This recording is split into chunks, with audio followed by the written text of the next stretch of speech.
don't make someone else's life difficult, because Allah will make yours difficult. Create ease for other people. Help them. Talk to them with respect. See what happens to you.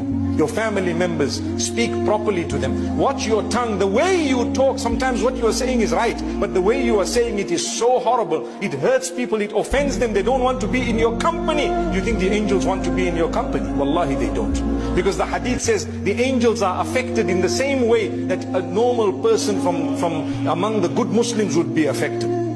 They'll go away. When you swear, the angels run away from you. Which angels? The angels that are supposed to be hafadha, those to protect you, the angels of mercy and rahmah. They are gone. Protection. So calm down. You must have your tongue moist with the dhikr of Allah subhanahu wa ta'ala a lot.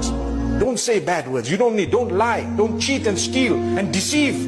Because in that way your heart will be totally destroyed one day and you won't know whether you're coming or you're going.